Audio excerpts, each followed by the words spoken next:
Greetings, Advisory Committee members. I wanted to take a few minutes out of your time, perhaps 10, to share with you what we discussed this morning in our Advisory Committee meeting. What I'm going to do here is show you some pictures highlighting the things that have happened so far in our classroom.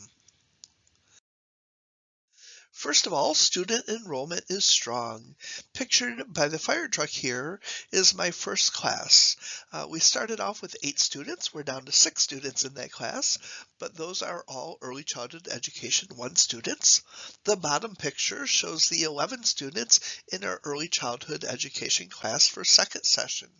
We also have 2 students in ECE 2, which is our advanced class. Those students join us on Fridays, and then on Monday through Thursday, they're working in their school district as an aide in one of the classrooms. We survived boot camp. So at the beginning of this year, I offered a boot camp, which is about a 4-week time when we each day explored an important early childhood education topic. We started off with learning about play, we learned about art, we learned about setting up the classroom, we learned about the sensory table, the block area, we learned how to read stories to children, we learned about guidance, we just learned a whole bunch of stuff that was really essential for knowing before we started opening our preschool to children. Then on October 3rd, Sunnyside Preschool started back up. We have 4 children enrolled, which is really the perfect number for a small classroom.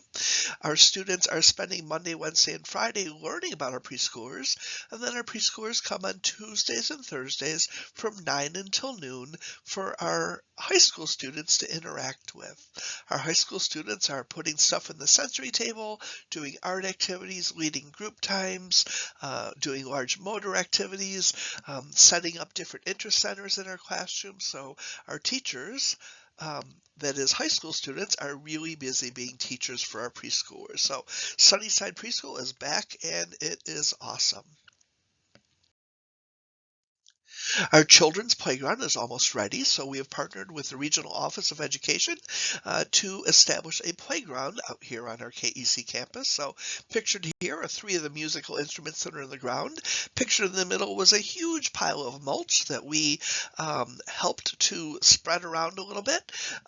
We took our students out there and had them do a little bit of work as well. So it was a great experience. We even took our preschoolers out there one day and they filled buckets of dirt and hauled the buckets to the various gardens that we have. So our playground will have the musical instruments shown. We'll have some stepping stones for children to walk on. We will have outdoor building blocks. We will have various gardens, balance beam, things like that. So it's going to be a great space for us to take our Sunnyside preschoolers, and it will also be a place where the Regional Office of Education will begin holding children's garden events. And when they have those garden events at times that correspond to when I have students here, our students will go out and we will learn more about interacting with children when the community joins us. So stay tuned for our ribbon cutting ceremony in the spring. We are halfway to earning the Early Childhood Education credential. This credential involves completing 16 modules that focus on working with children. So pictured here was Module 1, Child Development Overview. And what I've done is I have created slides presentations for each of these modules where I can cover all the content that is in the module.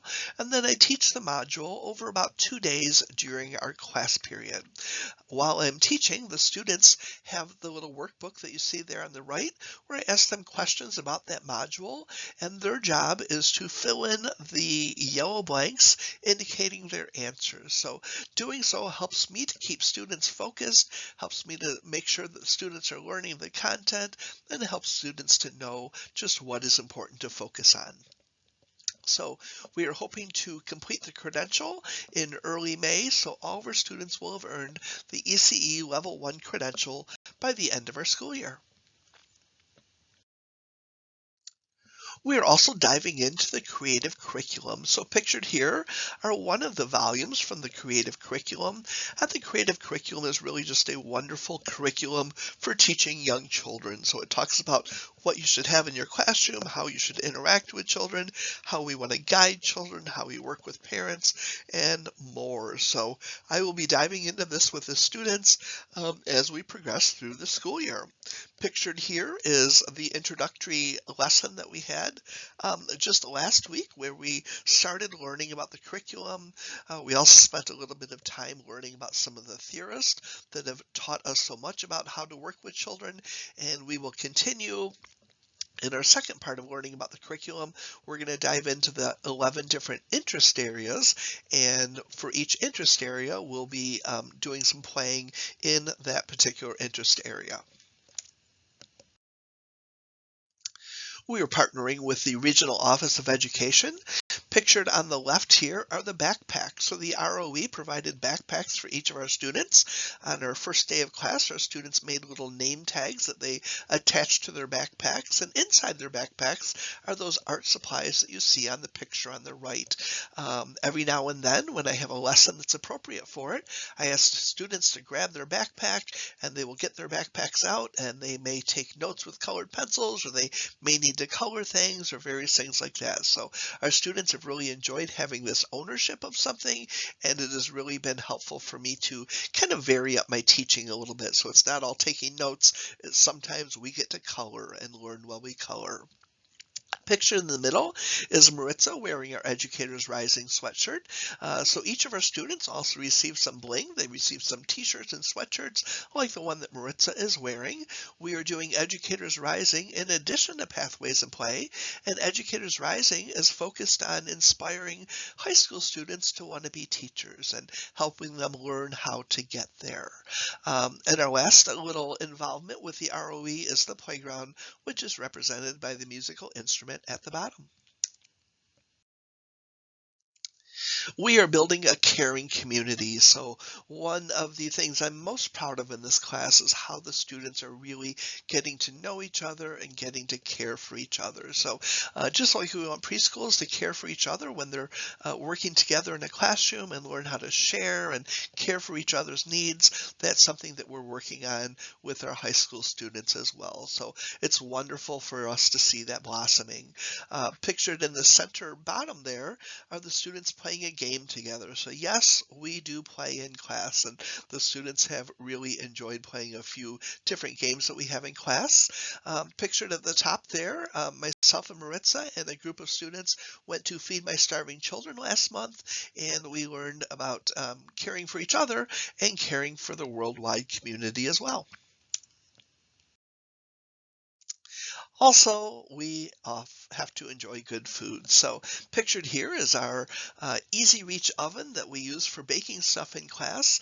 And this is from the lesson that we did on the ingredients of effective quality teachers. So as we spoke of an ingredient such as flour or butter or salt or sugar, a student brought that ingredient up, added it to our ingredient bowl.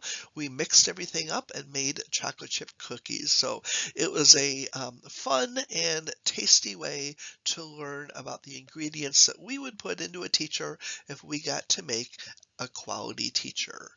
Maritza and I are shown on the right there sporting our new aprons. Last year we tried wearing chef hats and they were too hot, so this year I made some aprons with my wife's Cricut machine.